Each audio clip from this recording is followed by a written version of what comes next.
Good morning, children. I am Ramamani from Dodaldmara High School. Today, in my class, let us learn about 8th standard, second language, English, second lesson, Sir C.V. Raman. Before going to the lesson, first, we will see one small paragraph about the scientist called Bhaskara.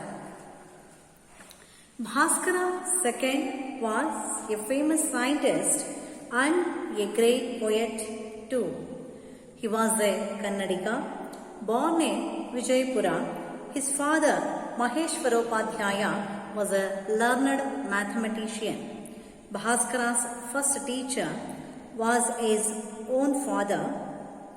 Bhaskara invented Kalachakra, the time clock. Before going to the lesson, Sir C.V. Raman, they have given here one small passage about Bhaskara. And even they have given here some of the questions. Where was Bhaskara born?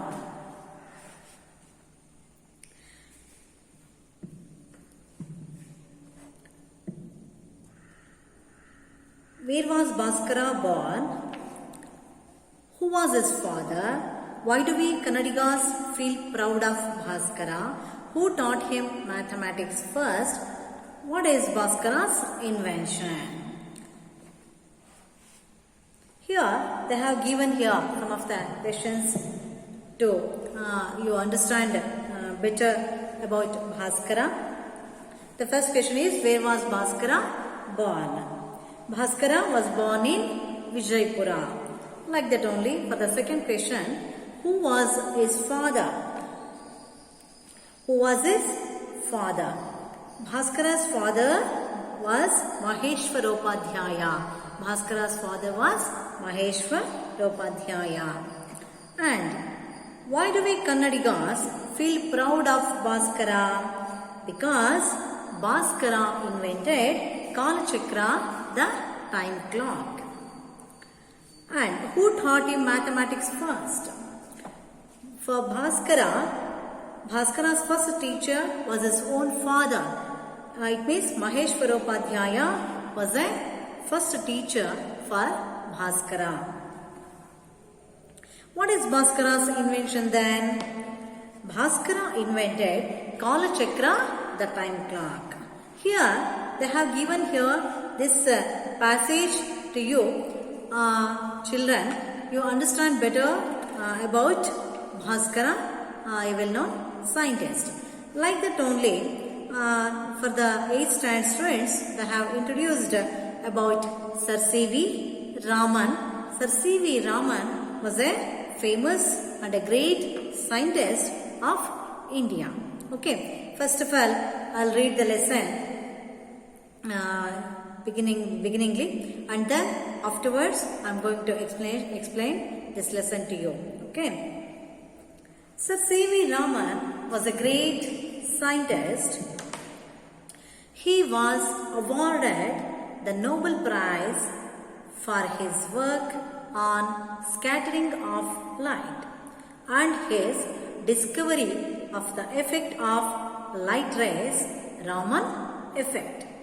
The government gifted him 25 acres of land to carry out further research work. Raman Institute was the dream child of Sir C.V. Raman.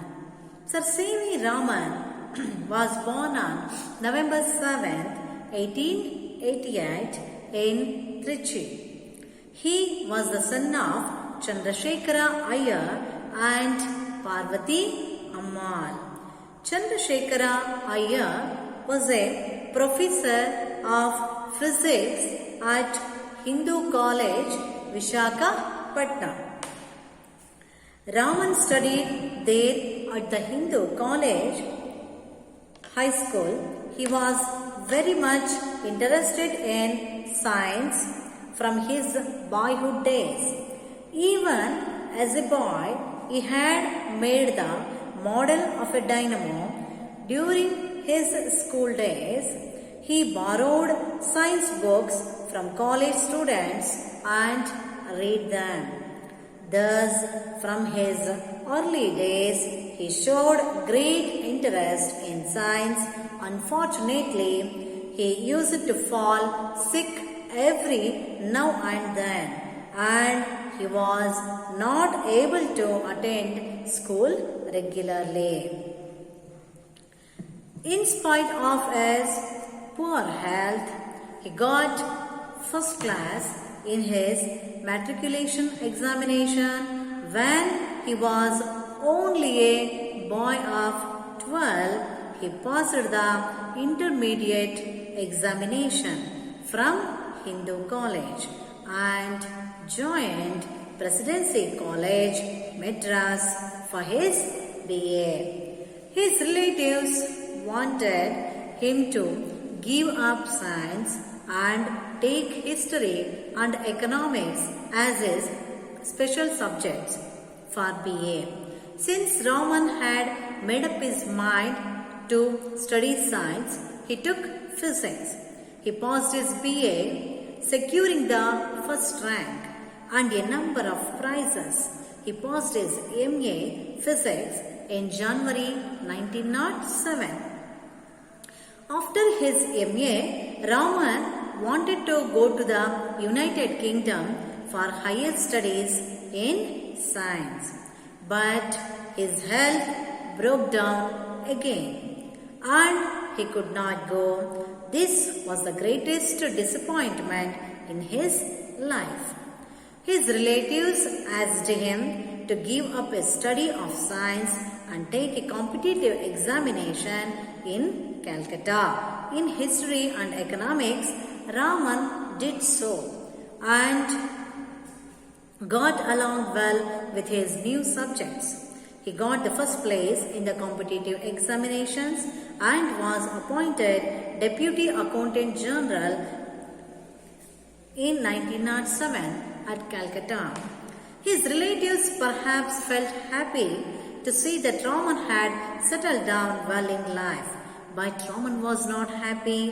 How could a scientist like Raman put up with the life of a Deputy Accountant General?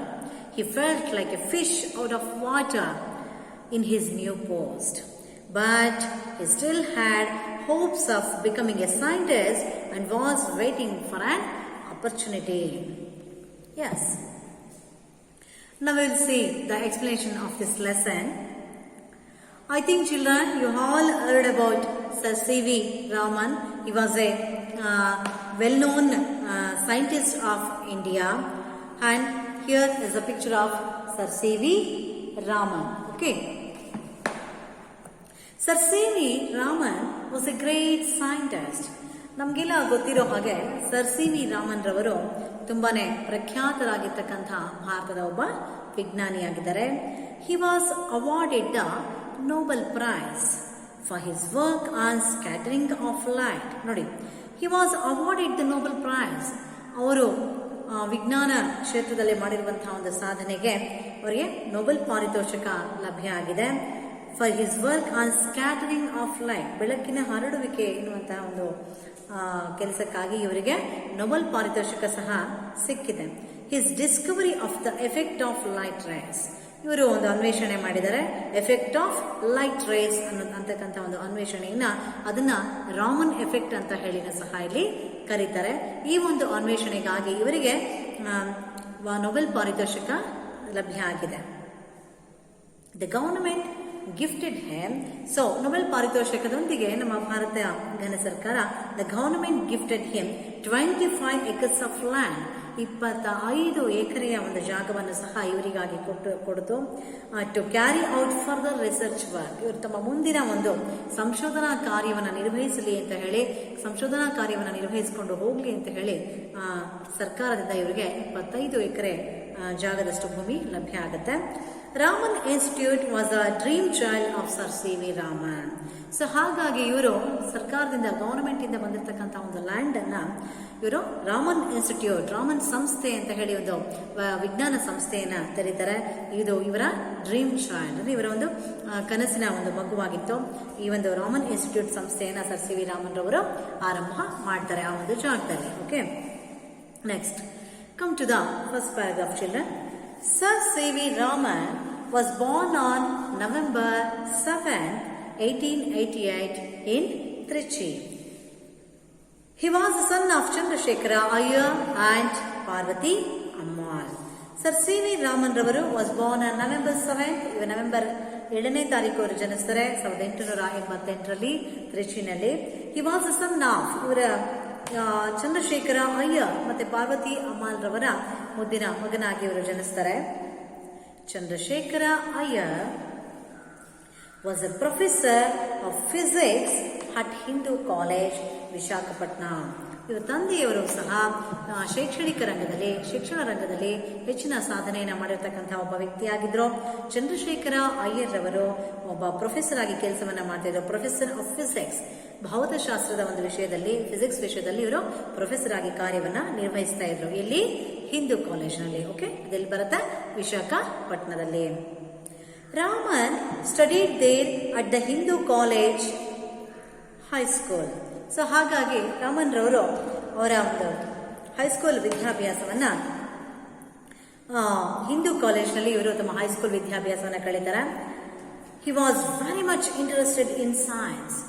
Raman ರವರಿಗೆ ಬಾಲ್ಯದಿಂದಲೇ ವಿಜ್ಞಾನ ವಿಷಯ ಅಂತಂದ್ರೆ, science ವಿಷಯ ಅಂದ್ರೆ ತುಂಬಾನೇ ಆಸಕ್ತಿ ಇತ್ತು. ತುಂಬಾನೇ ಇಂಟ್ರೆಸ್ಟ್ ಇಂದ ಅವರು ಸೈನ್ಸ್ ಅನ್ನ ಅಭ್ಯಾಸ ಮಾಡ್ತಾ ಇದ್ರು, ಸ್ಟಡಿ ಮಾಡ್ತಾ ಇದ್ರು.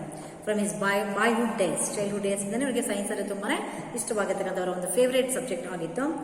Even as a boy he had made the model of a dynamo. ನೋಡಿ, ಇವರು ತುಂಬಾ ಚಿಕ್ಕ ಹುಡುಗನಾಗಿದ್ದಾಗಲೇ ಇವರು ವಿಜ್ಞಾನಕ್ಕೆ ಸಂಬಂಧಪಟ್ಟಿರ್ತಕ್ಕಂಥ ಡೈನಮೋದ ಒಂದು ಮಾದರಿಯನ್ನ, ಮಾಡೆಲ್ ಅನ್ನ ತಯಾರು ಮಾಡಿದ್ರು ಅವರ ಶಾಲಾ ದಿನಗಳಲ್ಲೇ.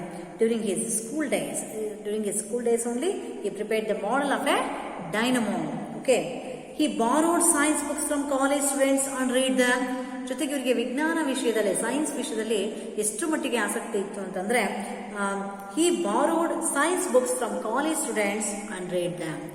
ಕಾಲೇಜ್ ಸ್ಟೂಡೆಂಟ್ಸ್ ಸಹ ಇವರು ವಿಜ್ಞಾನದ ಬುಕ್ಗಳನ್ನ ತಗೊಂಡು ಅವರ ವಿದ್ಯಾರ್ಥಿಗಳಿಂದ ಸೈನ್ಸ್ ಬುಕ್ಸ್ ಅನ್ನ ಇವರು ಇಸ್ಕೊಂಡ್ಬಿಟ್ಟು ಆ ಪುಸ್ತಕಗಳನ್ನ ಸಹ ಇವರು ಅಭ್ಯಾಸವನ್ನ ಮಾಡ್ತಾ ಇದ್ರು. Thus, from his early days, ಇವರು ಆರಂಭದಿಂದಲೂ ಸಹ he showed great interest in science. So ಆರಂಭದ ದಿನಗಳಿಂದಲೂ ಸಹ ಇವರು ವಿಜ್ಞಾನಕ್ಕೆ ಸಂಬಂಧಪಟ್ಟ ಹಾಗೆ ಹೆಚ್ಚಿನ ಆಸಕ್ತಿಯನ್ನು ಇವರು ತೋರ್ತಾ ಇದ್ರು, ಸರ್ ಸಿ ವಿ ರಾಮನ್ ರವರು. ಬಟ್ ಆದರೆ ಅನ್ಫಾರ್ಚುನೇಟ್ಲಿ, ದುರದೃಷ್ಟಕರ ಏನಾಗುತ್ತೆ, he used to fall sick every now and then. Childhood days ಅಲ್ಲಿ ಇವರ ಹೆಲ್ತ್ ಅಷ್ಟೊಂದು ಚೆನ್ನಾಗಿರ್ತಾ ಇರಲಿಲ್ಲ. ಸೊ ಹಾಗಾಗಿ he used to fall sick every now and then. ಹಾಗಾಗಿ ಇವರ ಆರೋಗ್ಯ ಕೈ ಕೊಡ್ತಾ ಇತ್ತು. And he was not able to attend school regularly. ಹಾಗಾಗಿ ಇವರು ಶಾಲೆಯ ಒಂದು ದಿನಗಳನ್ನ ಇವರು ನಿರಂತರವಾಗಿ ರೆಗ್ಯುಲರ್ ಆಗಿ ಇವರು ಶಾಲೆಯ ದಿನಗಳನ್ನ ಇವರು ಅಟೆಂಡ್ ಮಾಡ್ಲಿಕ್ಕೆ, ಶಾಲೆಗೆ ಹೋಗ್ಲಿಕ್ಕೆ ಸಾಧ್ಯ ಆಗ್ತಾ ಇರಲಿಲ್ಲ, because of his poor health. Children, now come to the second paragraph. In spite of his poor health, ಇವರು ಆರೋಗ್ಯ ಅಷ್ಟೊಂದು ಚೆನ್ನಾಗಿಲ್ಲ ಅಂದ್ರೂ ಕೂಡ ಅವರು ಆಗಾಗ್ಗೆ ಕಾಯಿಲೆ ಬೀಳ್ತಾ ಇದ್ರು ಸಹ, he got first class in his matriculation examination. ಆ ತರ ಇದ್ರೂ ಸಹ ಇವರು when he was only a boy of 12, ಇವರು 12 ಇಯರ್ ಏಜ್ ನಲ್ಲೇ, 12 ವರ್ಷದ ಒಂದು ವಯಸ್ಸಿನ ಸಂದರ್ಭದಲ್ಲೇ ಇವರು ಮೆಟ್ರಿಕ್ಯುಲೇಷನ್ ಎಕ್ಸಾಮ್ ಅನ್ನ ಬರೀತಾರೆ. ಆ ಒಂದು ಮೆಟ್ರಿಕ್ಯುಲೇಷನ್ ಎಕ್ಸಾಮು ಈಗಿನ ಒಂದು ಫಸ್ಟ್ PU ಎಕ್ಸಾಮಿಗೆ ಈಕ್ವಲೆಂಟ್ ಎಕ್ಸಾಮ್ ಅದು. ಆ ಒಂದು ಮೆಟ್ರಿಕ್ಯುಲೇಷನ್ ಎಕ್ಸಾಮ್ ಅನ್ನ ಬರೆದು ಇವರು ಫಸ್ಟ್ ಕ್ಲಾಸ್ ನಲ್ಲಿ ಅವರು ಆ ಒಂದು ವಿದ್ಯಾಭ್ಯಾಸವನ್ನ ಕಂಪ್ಲೀಟ್ ಮಾಡ್ಕೊಳ್ತಾರೆ, ಫಸ್ಟ್ ಕ್ಲಾಸ್ ಅನ್ನ ಪಡ್ಕೊಳ್ತಾರೆ. ಶಾಲೆಗೆ ನಿರಂತರವಾಗಿ ಹೋಗದೆ ಇದ್ರೂ ಸಹ ರಿಸಲ್ಟ್ ನ ವಿಚಾರದಲ್ಲಿ, ಫಲಿತಾಂಶದ ವಿಚಾರದಲ್ಲಿ ಉತ್ತಮ ರಿಸಲ್ಟ್ ಅನ್ನು ಅವರು ಕೊಡುವ ರೀತಿಯಲ್ಲಿ ಇದ್ರು ಸರ್ ಸಿ ವಿ ರಾಮನ್ ರವರು. After his matriculation examination, he passed the intermediate examination. ನೋಡಿ, ಅದಾದ ನಂತರ ಇಂಟರ್ಮೀಡಿಯೇಟ್ ಎಕ್ಸಾಮಿನೇಷನ್ ನ ಮಾಡ್ಕೊಳ್ತಾರೆ ಇವರು ಫ್ರಮ್ ಹಿಂದೂ ಕಾಲೇಜ್ನಿಂದ ಇವರು ಇಂಟರ್ಮೀಡಿಯೇಟ್ ಎಕ್ಸಾಮಿನೇಷನ್ ನ ಮುಗಿಸ್ಕೊಂಡು ಅಂಡ್ ಜಾಯಿಂಡ್ ಪ್ರೆಸಿಡೆನ್ಸಿ ಕಾಲೇಜ್. ಅದಾದ ನಂತರ ಇವರು ಪ್ರೆಸಿಡೆನ್ಸಿ ಕಾಲೇಜ್ಗೆ ಸೇರ್ಕೊಳ್ತಾರೆ, ಮೆಡ್ರಾಸ್ ಫಾರ್ ಹಿಸ್ BA. ಅವರು ತಮ್ಮ ಮುಂದಿನ ಒಂದು ವಿದ್ಯಾಭ್ಯಾಸವನ್ನ ಕಂಟಿನ್ಯೂ ಮಾಡಬೇಕು ಅಂತ ಹೇಳಿ ಮೆಡ್ರಾಸ್ಗೆ ಬರ್ತಾರೆ. ಅಲ್ಲಿ ಪ್ರೆಸಿಡೆನ್ಸಿ ಕಾಲೇಜಲ್ಲಿ ಅಡ್ಮಿಷನ್ ನ ಪಡ್ಕೊಳ್ತಾರೆ, ತಮ್ಮ ಅವರು BA ಕೋರ್ಸ್ ನಲ್ಲಿ ಜಾಯಿನ್ ಆಗ್ತಾರೆ. His relatives wanted him to give up science. ಇವರ ರಿಲೇಷನ್ಸ್ ಎಲ್ಲ ಸಹ ಅವ್ರಿಗೆ ಹೇಳ್ತಾರೆ, ಸೈನ್ಸ್ ನ ಬಿಟ್ಬಿಡು, ನಿನ್ನ ಕೈಲಿ ಆಗೋದಿಲ್ಲ, ಇವರ ಅನ್ಹೆಲ್ತಿ ಪರ್ಸನ್ ಅಂತೆಲ್ಲ ಹೇಳಿ ಗೈಡ್ ಮಾಡ್ತಾರೆ.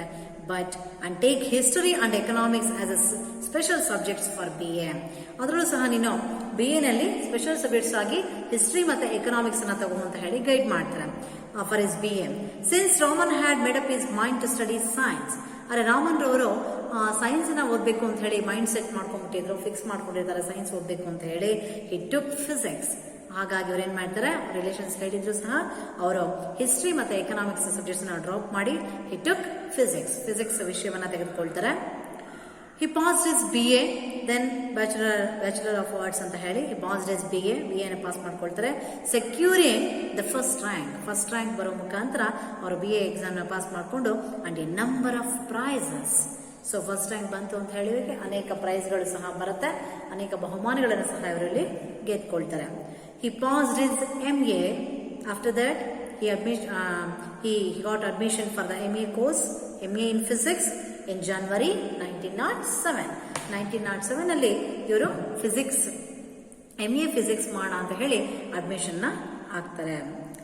After his MA, so after that completion of his MA course, MA complete ಆದ ನಂತರ Raman wanted to go to the United Kingdom for higher studies in science. Raman ರವರು ನಿರ್ಧಾರ ಮಾಡಿದ್ರು ಏನಂತ, he was go to the United Kingdom, UK ಹೋಗ್ಬೇಕು ಅಂತ ಅನ್ಕೊಂಡಿದ್ರು. United Kingdom ಹೋಗೋಣ ಅಂತ ಪ್ಲಾನ್ ಮಾಡಿರ್ತಾರೆ for higher studies in science ವಿಚಾರದಲ್ಲೇ, ವಿಜ್ಞಾನ ವಿಚಾರದಲ್ಲೇ ಉನ್ನತವಾದಂತಹ ಒಂದು ವಿದ್ಯಾಭ್ಯಾಸವನ್ನ ಮಾಡಬೇಕು ಅಂತ ಹೇಳಿ ಮೈಂಡ್ ಸೆಟ್ ಮಾಡ್ಕೊಂಡಿರ್ತಾರೆ. But his health broke down again. ಆದರೆ ಮಕ್ಕಳೇ ಅಗೇನ್ ಅವರ ಒಂದು ಹೆಲ್ತ್ ಅಂತಕ್ಕಂಥದ್ದು ಅವ್ರಿಗೆ ತೊಂದರೆ ಕೊಡುತ್ತೆ and he could not go. So ಅವ್ರ ಮುಂದೆ ಮತ್ತೆ ಅವರು ಹೈಯರ್ ಸ್ಟಡೀಸ್ಗೆ ಅಂತ ಹೇಳಿ ಹೋಗ್ಲಿಕ್ಕೆ ಸಾಧ್ಯ ಆಗಲಿಲ್ಲ. This was the greatest disappointment in his life.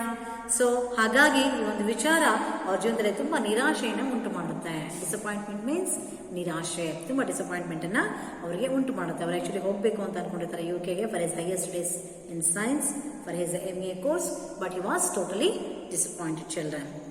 His relatives asked him to give up his study of science.